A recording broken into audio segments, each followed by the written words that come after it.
साथियों, बहुत बहुत स्वागत है आप सभी का एक और क्लास में। तो चलिए साथियों, मैथ का बहुत ही इम्पोर्टेंट क्लास आप लोगों के लिए। जिन साथियों का भी एग्ज़ाम हो गया, इतना तो गारंटी के साथ बोल सकते हैं कि साथियों बहुत सारे एग्ज़ाम ना हमारे क्लास से पूछे जा चुके हैं। और जिन साथियों का आगे एग्ज़ाम है, साथियों आप लोग जुड़ जाएं हमारे साथ, क्योंकि जो भी सवाल हम लोग लेके आते हैं, जो भी पढ़ाते साथियों, इनसे बहुत सारे प्रश्न आपके एग्ज़ाम में अब तक देखने को मिल चुके हैं। तो चलिए पहला सवाल, और एक बात आप लोग को बताते चलें कि बहुपद से ना इस बार बहुत सारा सवाल पूछा जा रहा है। तो साथियों आज के क्लास में स्पेशली बहुपद का बहुत सारा सवाल को लेके आए हैं। देखिए पहला सवाल है कि यदि बहुपद 2x² + 5x - के शून्यक एक दूसरे के व्युत्क्रम हो तो k का मान होगा। साथियों एक बहुपद दिया हुआ है 2x² + 5x - इसके शून्यक क्या बोला है, एक दूसरे के व्युत्क्रम हो। तो साथियों इसके शून्य क्या होगा, देखिए द्विघात बहुपद है तो दो शून्य होगा, एक होगा अल्फ़ा एक होगा बीटा। अब क्या बोला साथियों कि ये जो शून्यक है ना एक दूसरे के व्युत्क्रम है। तो व्युत्क्रम है तो इस तरह हम लोग मान सकते हैं क्या, देखिए व्युत्क्रम को इस तरह से अल्फ़ा बराबर 1/बीटा। साथियों अल्फ़ा बराबर 1/बीटा, ठीक है। तो आपको क्या बोला है, तो के का मान क्या होगा। तो देखिए इसको जब आगे अगर हल कीजिएगा ना, अल्फ़ा बराबर 1/बीटा, तो देखिए यहाँ पे इसको अगर हम लोग हल करेंगे तो अल्फ़ा इंटू बीटा बराबर क्या हो जाएगा साथियों, 1 हो जाएगा। ठीक है, अल्फ़ा इंटू बीटा बराबर 1 हो जाएगा। और आप जानते हैं कि अल्फ़ा इंटू बीटा बराबर क्या होता है साथियों, तो c/a होता है। क्या होता है, c/a बराबर कितना है साथियों, 1 दिया हुआ है। तो c/a देखिए c का मान यहाँ पे क्या हो जाएगा, तो c का मान साथियों आपका क्या हो जाएगा, यहाँ पे k है और c का मान आपका -k हो जाएगा। क्या हो जाएगा, c के जगह में क्या है, -k है, तो c का मान -k और a का मान क्या हो जाएगा साथियों, जो x² का गुणांक होता है बराबर 2 हो जाएगा, = 1 हो जाएगा।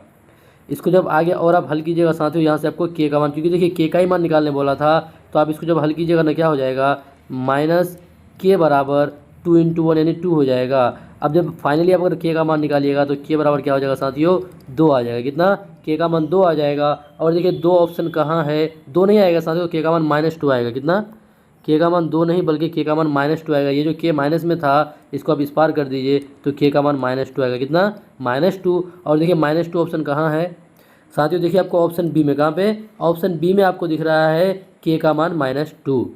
चलिए बढ़ेंगे इस सवाल के बाद आगे की ओर। दूसरा सवाल देखिए, दूसरा सवाल क्या है कि यदि द्विघात समीकरण 2x² - px + p = 0 का मूल समान हो तो p का मान होगा। देखिए साथियों मूल क्या बोला है, समान बोला है। और आप जानते हैं कि मूल समान कब होगा साथियों, जब d बराबर क्या होता है, 0 होता है। या तो d बराबर 0 या फिर आपका क्या होता है b² - 4ac बराबर क्या होगा साथियों, जब 0 होगा तब उस कंडीशन में क्या होता है, मूल समान होता है। अब देखिए यहाँ से आपको क्या बोला है साथियों, p का मान ना, तो देखिए b का मान क्या हो जाएगा साथियों, आपका यहाँ पे b का मान क्या हो जाएगा, तो b आपका ये हो जाएगा आपका a, ये हो गया आपका b, ये हो गया आपका c। तो b का मान क्या है साथियों, -p। तो यहाँ पे आप देखिए b की जगह में -p बैठा दीजिए, इसका स्क्वायर कर दीजिए। -4 × a का मान कितना है साथियों, तो a का मान 2 है, 2 बैठा दीजिए। और c का मान कितना है, p है, यहाँ पे p बैठा दीजिए, = 0 साथियों। अब इसको जब आगे हल कीजिएगा तो यहाँ पे क्या हो जाएगा साथियों, p का स्क्वायर हो जाएगा। उसके बाद आपका -4 दूनी 8p हो जाएगा बराबर 0। यहाँ से आप अगर कॉमन लीजिएगा ना साथियों, जैसे आप क्या कॉमन लीजिएगा, अगर p अगर आप यहाँ से कॉमन ले रहे हैं तो p यहाँ पे रह रहा है और यहाँ पे आपका 8 रह रहा है, = 0। उसके बाद देखिए आपको p का मान निकालने बोला है, तो साथियों यहाँ पे आपका एक बार p का मान कितना हो जाएगा, एक बार p का मान आपका 0 हो जाएगा। और एक बार साथियों क्या हो जाएगा, p -8 बराबर 0, यानी p का मान दूसरे बार क्या हो जाएगा साथियों, -8 उस पर जब जाएगा तो +8 हो जाएगा। यानी p का मान एक बार 0 हो जाएगा और एक बार क्या हो जाएगा साथियों, +8 हो जाएगा।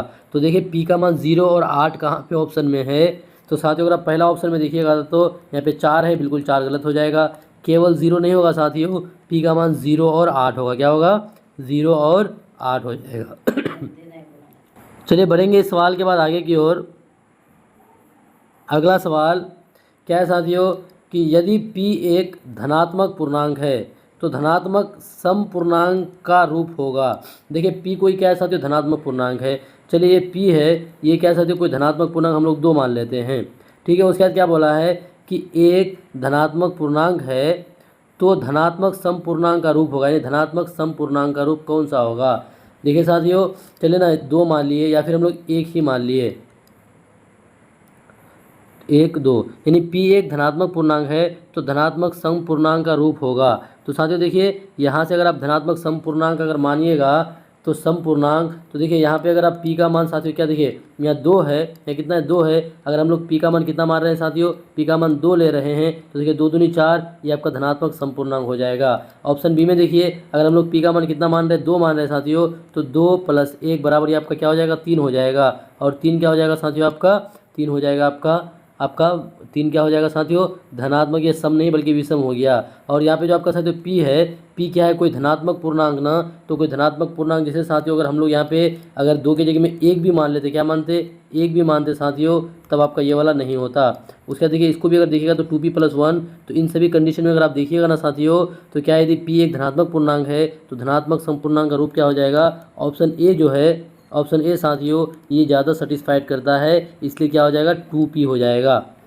चलिए बढ़ेंगे सवाल के बाद आगे की ओर। अगला सवाल साथियों क्या है कि दी गई आकृति TP, यानी ये वाला TP और तथा TP तथा TP नहीं है, TP नहीं बल्कि TQ होगा, मतलब जो आपका यहाँ पे दिया हुआ है, तो TP और TQ दो स्पर्श रेखाएं O केंद्र वाले वृत्त पर इस प्रकार है। ये जो आपका O केंद्र वाला जो वृत्त है वो इस प्रकार है कि PTQ बराबर 50 डिग्री, यानी PTQ ये जो मान है साथियों, ये PTQ इसका मान कितना दिया 50 डिग्री। तो साथियों आपको OPQ का मान आपको निकालने बोला है, OPQ यानी साथियों ये वाले का मान ना आपको निकालने बोला है। तो ठीक है, देखिए आपको यहाँ से ना हम फटाफट ना शॉर्ट ट्रिक में बताते हैं। देखिए साथियों अगर आप यहाँ पे देखिएगा तो एंगल POQ प्लस एंगल साथियों PTQ, ये दोनों क्या हो जाएगा साथियों, ये दोनों मिलाकर के 180 डिग्री हो जाएगा। कितना हो जाएगा दोनों मिलाकर 180 डिग्री। अब 180 डिग्री क्यों होगा, क्योंकि ये दोनों ना साथियों एक दूसरे का पूरक कोण है। अब देखिए इन दोनों में से PTQ का मान कितना दिया हुआ साथियों 50 डिग्री दिया हुआ है, 50 डिग्री बराबर 180 डिग्री, यानी कोण आपका एंगल POQ प्लस 50 डिग्री बराबर आपका 180। तो यहाँ से आपका निकल के आ जाएगा एंगल POQ बराबर साथियों कितना आ जाएगा 130 डिग्री आ जाएगा। कितना आ जाएगा 130 डिग्री, यानी एंगल POQ इस पूरे का मान ना साथियों, इस पूरे का मान कितना आ जाएगा, इस पूरे का मान आपका आ गया 130 डिग्री आ गया। कितना 130 डिग्री। अब यहाँ से आपको क्या बोला है कि OPQ का मानना, तो आप जरा सा बताइए साथियों, एक त्रिभुज, ये जो आपका एक त्रिभुज है क्या है ट्राइंगल OPQ, इस त्रिभुज में अगर आप देखिएगा साथियों तो ये त्रिभुज आपका क्या है समद्विबाहु है, क्योंकि OQ और OP जो है ये दोनों क्या है त्रिज्या है, और त्रिज्याएं आपस में समान होती है। और आप जानते हैं कि जब ये दोनों भुजाएं आपस में समान होगा, ये दोनों भुजाएं, तो ये दोनों कोण साथियों आपस में क्या हो जाएगा समान हो जाएगा, वो दोनों कोण भी समान होगा। साथियों इस कोण का मान दिया हुआ है 130, और टोटल का मान कितना होता है, एक कोण का मान 130 दिया हुआ है, और टोटल का मान कितना होता है साथियों, टोटल का मान होता है कितना 180। तो जब 180 से 130 घटाइएगा तो साथियों टोटल कितना बचेगा 50 डिग्री बचेगा। कितना 50 डिग्री, और ये 50 डिग्री को क्या करना पड़ेगा दोनों जगह बराबर बांटना पड़ेगा। जब दोनों जगह बराबर बांटेंगे साथियों तो कितना आ जाएगा 25 डिग्री आ जाएगा। कितना आ जाएगा 25 डिग्री, यानी OPQ का मान कितना आ जाएगा साथियों 25 डिग्री आ जाएगा। कितना 25, और देखिए 25 आपको ऑप्शन बी में दिख रहा है, कहाँ पे ऑप्शन बी में आपको 25 डिग्री दिख रहा है। चलिए बढ़ेंगे सवाल के बाद आगे की ओर। अगला प्रश्न साथियों कि बहुपद AX² + BX + C यानी A ≠ 0 का आरेख यानी आलेख होता है। देखिए एक बहुपद है, कौन सा बहुपद है साथियों, AX² + BX + C मतलब C दिया हुआ है, और साथियों क्या दिया हुआ है A ≠ 0 दिया हुआ है। A जो है A ≠ साथियों 0 दिया, यानी A 0 के बराबर नहीं है। तो बोला है कि इस बहुपद का आलेख कैसा होगा। तो पहली बात साथियों देखिए, ये जो आपका बहुपद है ना साथियों, ये कैसा बहुपद है, ये आपका द्विघात बहुपद है। कैसा है, द्विघात बहुपद है। और आप जानते हैं कि जो द्विघात बहुपद होता है ना साथियों, तो उसका जो आलेख होता है ना, द्विघात बहुपद का आलेख कैसा होता है साथियों, वो होता है परवलय होता है। क्या होता है, द्विघात बहुपद का आलेख कैसा होता है, परवलय होता है। इसलिए इस सवाल का जवाब क्या हो जाएगा साथियों, ऑप्शन बी हो जाएगा। लेकिन साथियों यहाँ पे अगर आपको क्या पूछ देता, अगर दे देता क्या AX प्लस साथियों यानी स्क्वायर नहीं रहे AX प्लस AX प्लस साथियों उसके बाद BY मान लीजिए ना प्लस C बराबर यहाँ पे ≠ यानी A ≠ 0 रहता, यानी साथियों आपका कैसा रहता एक स्क्वायर वाला रहता तो साथ ही वो आपका क्या हो जाता, उस समय वो आपका कैसा आलेख हो जाता, उस समय आपका सरल रेखा क्या हो जाता साथियों, उस समय आलेख अगर पूछता तो क्या हो जाता, सरल रेखा। यानी द्विघात बहुपद का क्या होता आलेख साथियों, द्विघात बहुपद का परवलय होता है, और एक रेखीय अगर पूछे साथियों तो उसका क्या हो जाएगा, सरल रेखा उसका आलेख हो जाएगा, एक घात वाला अगर पूछेगा तो। चलिए इस सवाल के बाद आगे बढ़ेंगे। देखिए साथियों अगला सवाल है कि यदि त्रिभुज ABC के शीर्षों के निर्देशांक ए का दिया हुआ x1 y1, बी का x2 y2 तथा सी का x3 y3 है तो इसके केंद्रक का निर्देशांक होगा।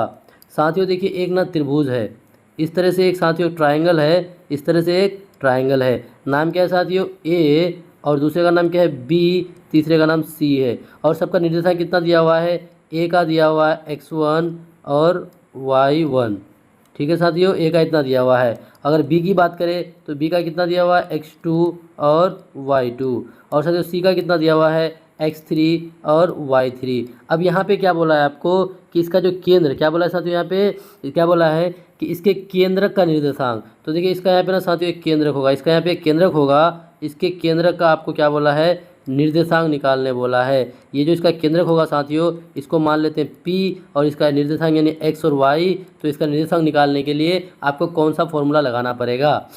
पहला ऑप्शन देखिए साथियों, पहला ऑप्शन में क्या है, ऑप्शन ए में है कि x1 plus x2 plus x3 और y1 plus y2 plus y3, इस तरह से क्या आपका x और y का मान निकलेगा।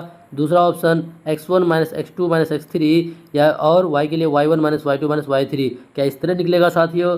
या फिर ऑप्शन सी में देखिए x1 plus x2 plus x3 बटे 2, y1 plus y2 plus y3 बटे 2 ये। या फिर ऑप्शन डी में देखिएगा x1 x2 x3 बटे 3, y1 y2 y3 बटे 3। तो साथियों देखिए जब भी आपको केंद्रक निकालने बोले किसी त्रिभुज का, केंद्रक का क्या निर्देशांक निकालने बोले तो उसके लिए क्या होता है साथियों, x1 plus x2 plus x3 बटे 3 हो जाएगा, और y निकालने के लिए y1 plus y2 plus y3 बटे 3 हो जाएगा। यानी इसका आंसर क्या हो जाएगा साथियों, ऑप्शन डी हो जाएगा। क्या हो जाएगा, ऑप्शन डी हो जाएगा। चलिए बढ़ेंगे इस सवाल के बाद आगे की ओर।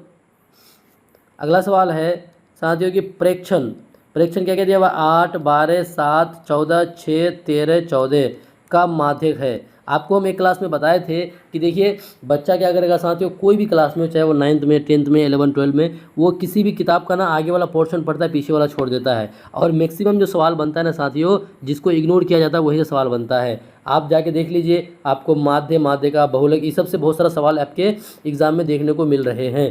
तो साथियों इसका फटाफट जवाब दीजिए कि माध्यक आपको निकालने बोला, क्या निकालने बोला, माध्यक। चाहे माध्यक बोले या माध्यिका बोले एक ही बात है, ठीक है साथियों। और माध्य बोले तो वो फिर अलग बात हो गया।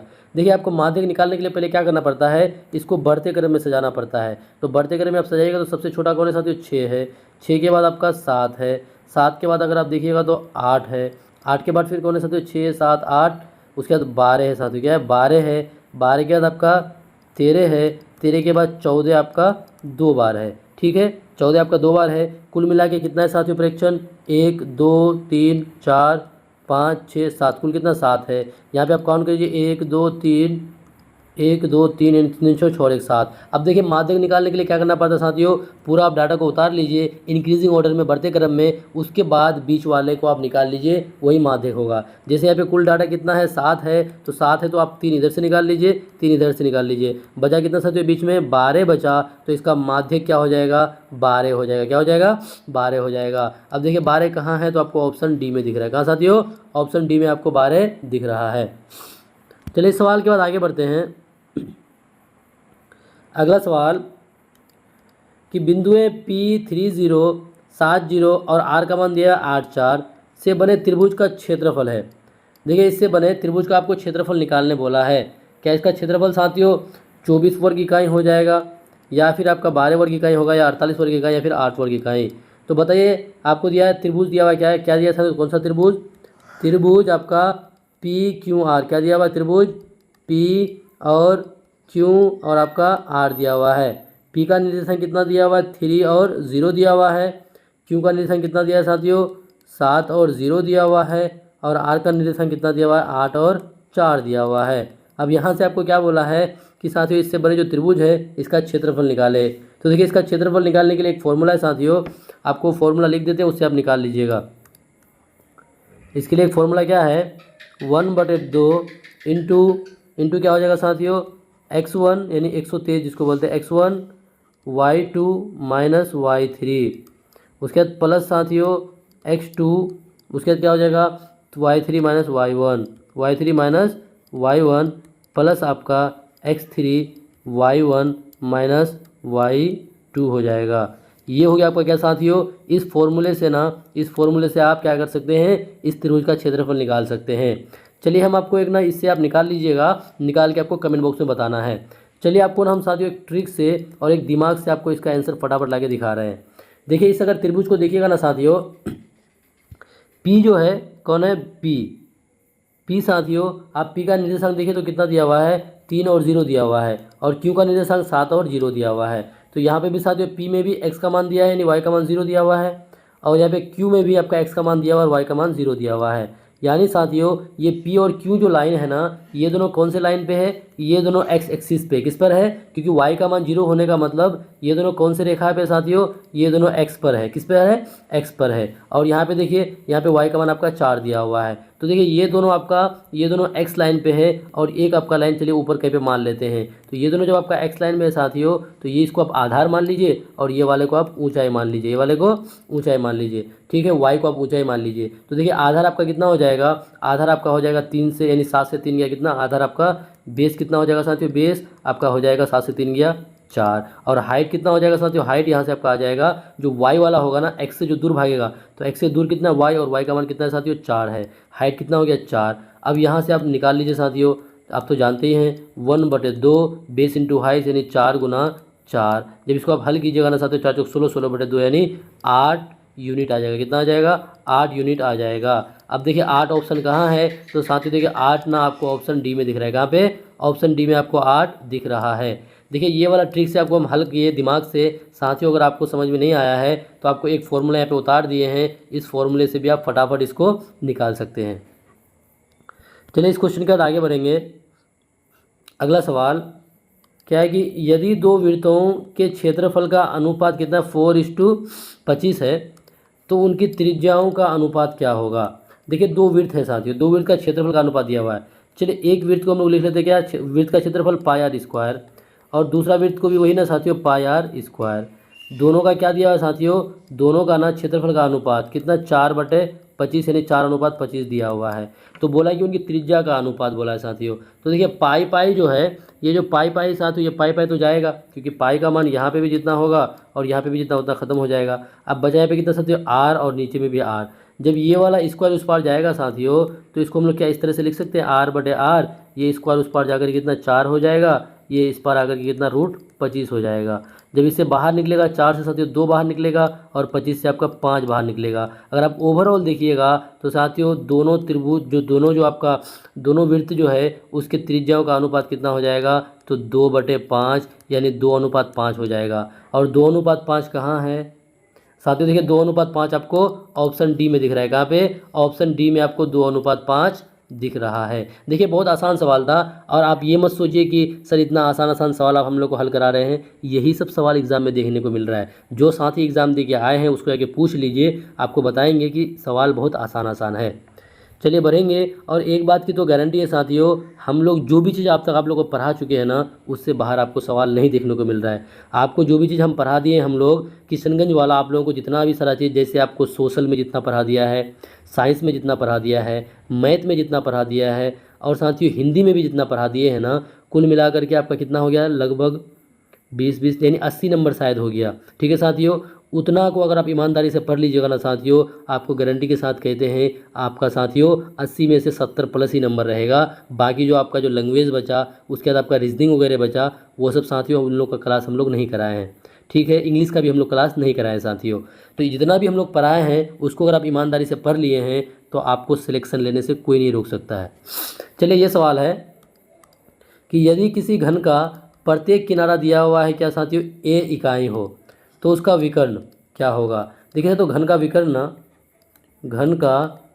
आपको बोला है। देखिए डायरेक्ट यहाँ पे फॉर्मूला ही पहुँच दिया है। तो घन का विकर्ण बराबर क्या होता है साथियों, घन का विकर्ण बराबर होता है √3 इंटू भुजा। क्या साथियों, √3 इंटू भुजा होता है। अब देखिए यहाँ पे भुजा का मान कितना दिया साथियों, तो भुजा का मान a दिया हुआ है। कितना दिया हुआ है, a दिया हुआ है। तो इसलिए यहाँ पे घन का विकर्ण क्या हो जाएगा, √3a हो जाएगा। √3a और a आपका यहाँ पे क्या यूनिट हो जाएगा साथियों, क्या हो जाएगा, √3a यूनिट हो जाएगा। अब देखिए √3a आपका ऑप्शन कहाँ है, तो देखिए साथियों पहला ही ऑप्शन में दिख रहा है। कहाँ पे, आपको पहला ही ऑप्शन में दिख रहा है कि √3a इकाई हो जाएगा।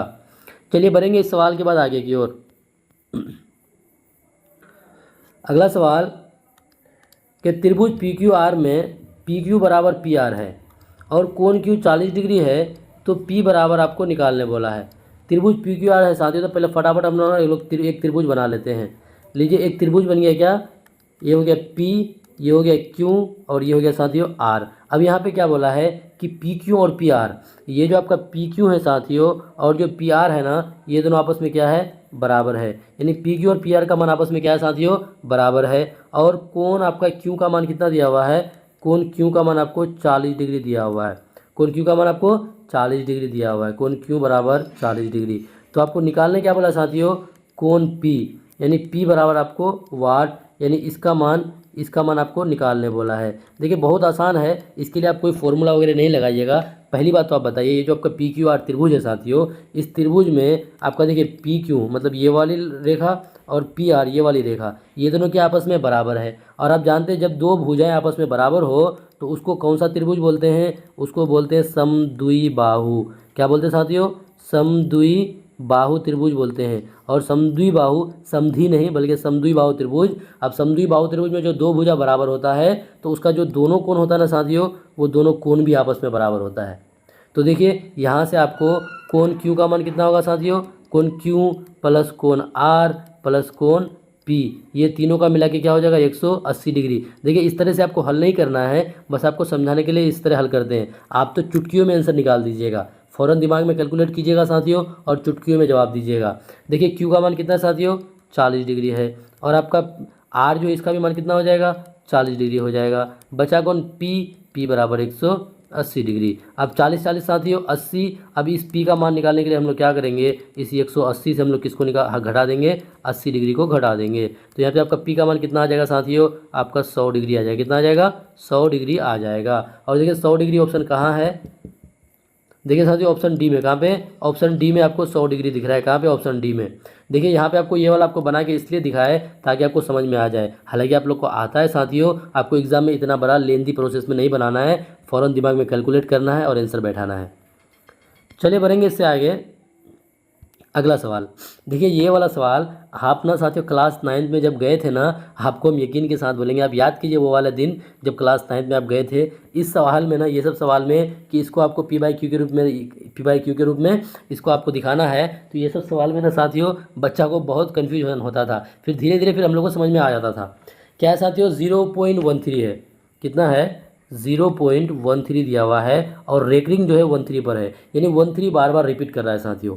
13 क्या कर रहा है, बार बार रिपीट कर रहा है। तो देखिए आपको इसको ना P/Q के रूप में लिखना है। तो हम इसके लिए ना आपको एक शॉर्ट ट्रिक बताते हैं। ऐसा ट्रिक बताएंगे जो आपको चंद सेकंड में हल हो जाएगा।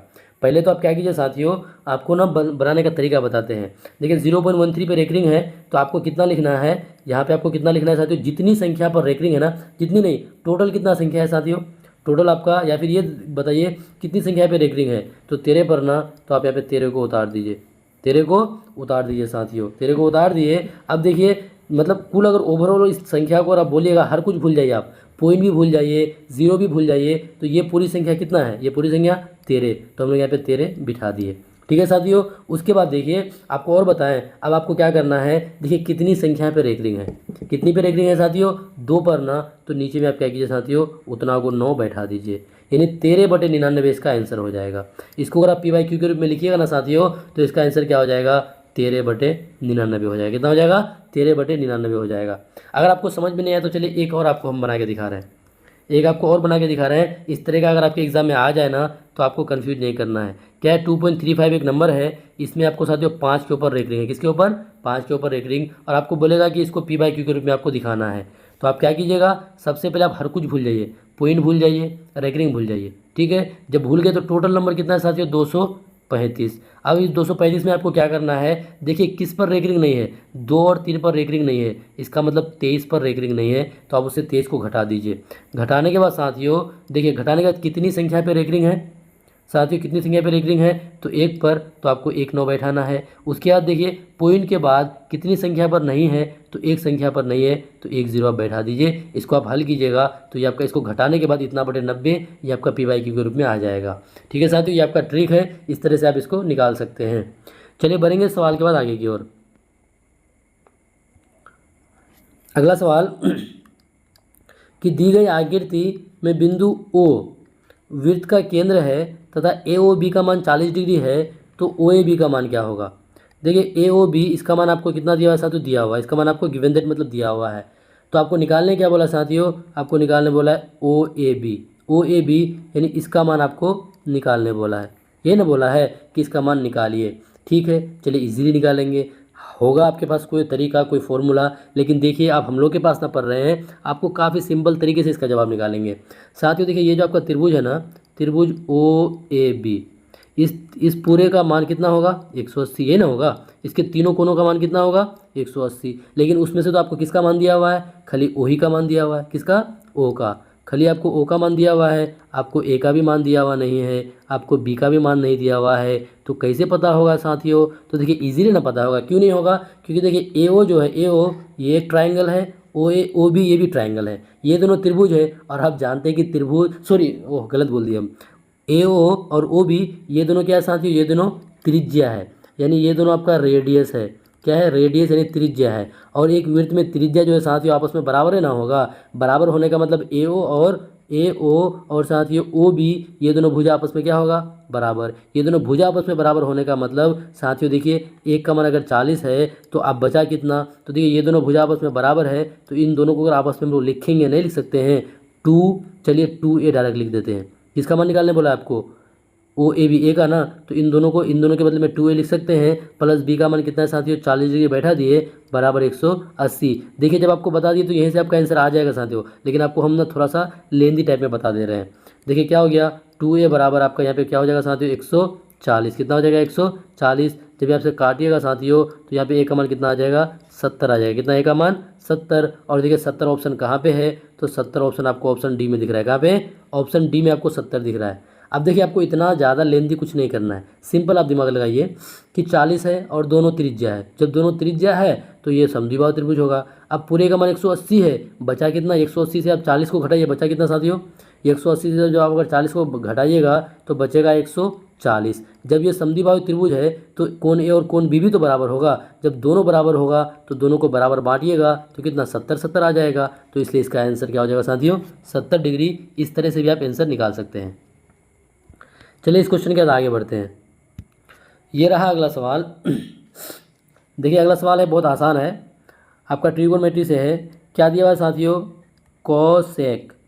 कॉसेक थीटा बराबर आपका दिया हुआ है B/A दिया हुआ है। ठीक है, तो आपको निकालने बोला है सेक थीटा। क्या निकालने बोला है, सेक थीटा का मान। देखिए आप जानते हैं कोसेक थीटा साइन थीटा का उल्टा होता है। साइन थीटा का मान क्या होता है, तो P/H, तो इसका मान क्या हो जाएगा H/P हो जाएगा। H और P का मान दिया हुआ है, यहाँ से आपको देखिए सेक थीटा का मान निकालना है, किसका, सेक थीटा। सेक थीटा किसका उल्टा है साथियों, कोस का, तो कोस थीटा बराबर B/H, तो इसका क्या हो जाएगा H/B हो जाएगा। यानी H तो डाटा दिया हुआ है, लेकिन आपको यहाँ से अगर B का डाटा पता हो जाए तो साथियों इजीली आप बता दीजिएगा कि सेक थीटा का मान कितना होगा। तो हम लोग क्या करते हैं, यहाँ से आप B का मान निकाल लेते हैं। तो B का मान निकालने के लिए साथियों वही पाइथागोरस प्रमेय लगाइए। B बराबर क्या हो जाएगा साथियों, B बराबर रूट अंडर, हम लोग क्या करेंगे, root under H² minus P², ये ना करेंगे। और H का मान कितना है साथियों, देखिए H का मान दिया हुआ है आपका B का स्क्वायर माइनस P का मान कितना दिया हुआ है A का स्क्वायर, यानी आपका B बराबर कितना आ गया साथियों, root under B² minus A²। ठीक है, अब आप सेक थीटा का मान निकाल लीजिए साथियों। सेक थीटा बराबर क्या होता है आपका B/H होता है, यानी H/B होता है। तो H का मान कितना है, तो H का मान B है तो B बैठा दिए। बाकी B का मान कितना है साथियों, B का मान है root under B² minus A²। तो देखिए B बटे root under B² minus A² option कहाँ है, B बटे root under B² minus A²। तो देखिए साथियों ऑप्शन ए में ही आपको दिख रहा है, कहाँ पे, ऑप्शन ए में ही आपको दिख रहा है B बटे root under B² minus A²। चलिए बढ़ेंगे सवाल के बाद आगे की ओर। अगला सवाल कि यदि एक घनाभ की लंबाई, चौड़ाई और ऊंचाई क्रम से 10 सेंटीमीटर, 8 सेंटीमीटर और 6 सेंटीमीटर है तो इसका विकर्ण क्या हो जाएगा। देखिए घनाभ है साथियों, आपको घनाभ का विकर्ण निकालने बोला है।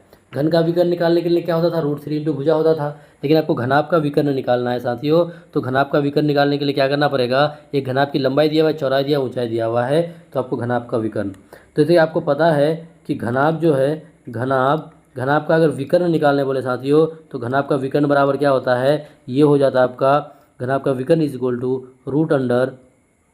√L² plus B² plus H²। इससे आप क्या कर सकते हैं, घनाभ का विकर्ण इजीली निकाल सकते हैं। तो देखिए साथियों L का मान कितना दिया हुआ है, L मतलब लेंथ, लंबाई कितना दिया है साथियों, लंबाई 10, तो 10 का स्क्वायर कितना हो जाएगा, डायरेक्ट यहाँ पे 100 हो जाएगा। और B मतलब चौड़ाई, चौड़ाई कितना है 8 है, तो 8 आठ साथियों 64 हो जाएगा।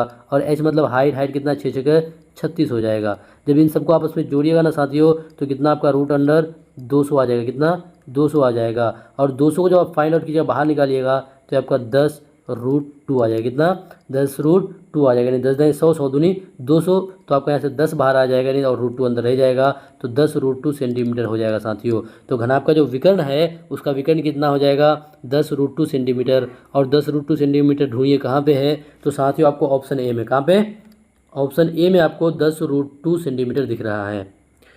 चलिए इस सवाल के बाद आगे बढ़ते हैं फटाफट, और भी बहुत सारे सवाल हैं साथियों। अगला सवाल कि दिए गए समकोण त्रिभुज ABC में AB/AC बराबर वाट, AB/AC बराबर वाट हो जाएगा, आपको बताना है। अब देखिए यहाँ पे आपको त्रिभुज दिया हुआ है ABC, AB/AC बराबर क्या होगा साथियों, क्या वो आपका साइन अल्फ़ा होगा, कोस अल्फ़ा होगा, सेक अल्फ़ा होगा या कोसेक अल्फ़ा होगा।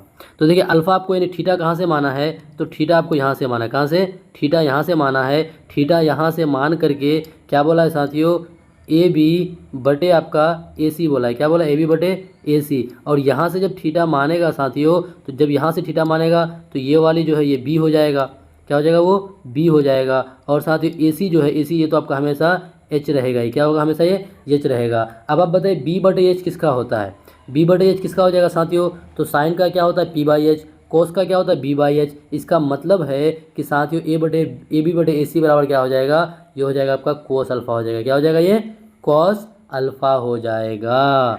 समझ में आया कि नहीं आया, देखिए बहुत आसान है लेकिन थोड़ा घुमाने वाला था। चलिए बढ़ेंगे सवाल के बाद आगे की ओर। अगला सवाल क्या है साथियों कि एक घड़ी के मिनट वाली सुई द्वारा 60 मिनट में बनाया गया कोण।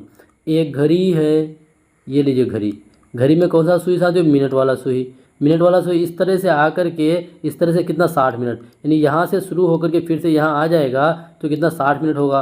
और 60 मिनट में साथियों क्या बोला है कि 60 मिनट में वो कितना, क्या बोला है कि बनाया गया कोण, यानी कितना डिग्री का कोण बनाएगा। ऑब्वियसली साथियों ये जो आपका घड़ी है, ये घड़ी आपका कितना होता है 360 डिग्री, इसलिए ये जो कोण बनाएगा ना, कितना का बनाएगा, 360 डिग्री का कोण बनाएगा, कितना का, 360 डिग्री। अगर वहाँ पे टाइम कम बोलता तब उस हिसाब से हम लोग देखिए 60 मिनट बोला है तो 60 में आपका 360 डिग्री हो जाएगा। अगर बोलता 30 मिनट साथियों तो उसका आधा हो जाता। चलिए बढ़ेंगे आगे। अगला सवाल कि यदि एक वृत्त का क्षेत्रफल 154 सेंटीमीटर है तो इसकी परिधि क्या है। देखिए वृत्त का क्षेत्रफल दिया हुआ है, क्षेत्रफल मतलब πr² बराबर कितना दिया हुआ है, 154 सेंटीमीटर स्क्वायर। और बोला क्या है कि इसकी परिधि, तो परिधि बराबर क्या होता है साथियों, 2πr। पाई का मान तो आपको पता है, यहाँ से बस आपको r का मान निकालना है। तो r का मान आपका कहाँ से निकलेगा, यहाँ से निकलेगा, लीजिए निकाल लीजिए, 22/7, मेरे ख्याल से r का मान 7 आएगा, 22/7 गुना r² बराबर 154 साथियों। ठीक है, तो देखिए 22×7 154, 7×7 49, यानी आर का मान कितना आ जाएगा, 7 सेंटीमीटर। कितना आर का मान, 7 सेंटीमीटर। जब आपका आर का मान 7 सेंटीमीटर आ गया तो यहाँ पे आप आर का मान बैठाइए साथियों, यहाँ से आपको परिधि निकल करके आ जाएगा। लीजिए 2πr यानी यहाँ पे 7, 7 और 7 गया, 22 दूनी 44, 22 दूनी 44 सेंटीमीटर। जो वृत्त का परिधि है साथियों कितना आ जाएगा, 44 सेंटीमीटर। 44 सेंटीमीटर देखिए आपका कहाँ, ऑप्शन सी में आपको दिख रहा है, कहाँ पे, ऑप्शन सी में आपको 44 सेंटीमीटर दिख रहा है। चलिए इस सवाल के बाद आगे बढ़ते हैं। अगला सवाल है क्या साथियों, दिया हुआ है कि यदि L पैरेलल M, यानी एल जो ये रेखा है और एम जो ये रेखा है, दोनों की क्या है, एक दूसरे के समांतर है। तो ए का मान होगा, आपको ए का मान निकालने बोला है। देखिए एल और एम दोनों एक दूसरे का पैरेलल है और एक जो तिर्यक रेखा उसको काटता है। तो साथियों ये जो कोण होगा आपका, ये दोनों कोण, ये वाली कोण और जो यहाँ पे दिया हुआ आपका 3a + 60, ये वाली कोण और ये वाली कोण क्या होगा साथियों, आपस में बराबर होगा। ठीक है साथियों, आप पढ़े होंगे ये सब, एकांतर अंत्यकोण, एकांतर बाह्य कोण क्या होता है, एक दूसरे के बराबर होते हैं। तो यहाँ पे इसको हम लोग इस तरह लिख सकते हैं 3a + 60 degree is equal to, क्योंकि दोनों आपस में बराबर है तो ये आपका 4a + आपका 40 डिग्री। ठीक है, यहाँ से आपको ए का मान फाइंड आउट करना है, तो ए वाले को एक तरफ कर लीजिए, 3a और ये 4a को जब इस पार लाइएगा तो -4a is equal to 40 degree, ये आपका प्लस है, इस पर जाके -60 डिग्री। देखिए 3a से 4a जाएगा, यहाँ पे आपका -a बचेगा साथियों, यहाँ पे आपका 60 से 40 जाएगा, आपका माइनस यहाँ पे 20 डिग्री बचेगा। ये जो माइनस माइनस गया यानी a का मान कितना हो जाएगा, 20 डिग्री हो जाएगा। क्या हो जाएगा a का मान 20 डिग्री। और देखिए 20 कहाँ पे है, 20 हाँ है, 20 साथियों आपको ऑप्शन सी में दिख रहा है। कहाँ पे, ऑप्शन सी में आपको 20 डिग्री दिख रहा है। चलिए इस सवाल के बाद आगे बढ़ते हैं, और भी सवाल है साथियों। अगला सवाल क्या है कि यदि समीकरण bx² + ax + c = 0 का मूल समान हो तो c बराबर वाट।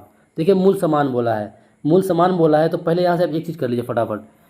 a का मान क्या हो जाएगा साथियों, a बराबर हो जाएगा b, और b का मान कितना दिया हुआ है a, और c का मान कितना दिया हुआ है c।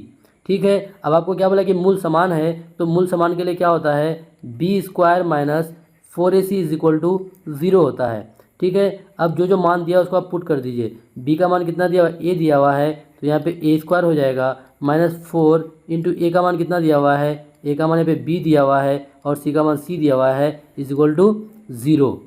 ठीक है, इसको जो आपस में मल्टीपल कीजिएगा तो यहाँ पे क्या हो जाएगा, a² - 4bc = 0। ठीक है साथियों, उसके बाद देखिए आपको c का ही ना मान निकालना है ऐसे, तो c का मान निकालने के लिए आप क्या कीजिए, -4bc बराबर, ये आपका -a² हो जाएगा, तो माइनस माइनस आप इसको पहले ख़त्म कर दीजिए, -a², और यहाँ पे आपको c इस पर रख दीजिए, उस पर आपका a ऊपर रह जाएगा, ये 4b जा करके भाग लग जाएगा, यानी c बराबर कितना आ जाएगा, a/4b, a/4b नहीं आएगा, वो a²/4b आएगा ना, a²/4b, यानी a²/4b आएगा साथियों। तो देखिए a²/4b कहाँ पे ऑप्शन है, तो साथियों देखिए ऑप्शन बी में, कहाँ पे, ऑप्शन बी में आपको a²/4b आपको दिख रहा है। चलिए इस सवाल के बाद आगे बढ़ते हैं।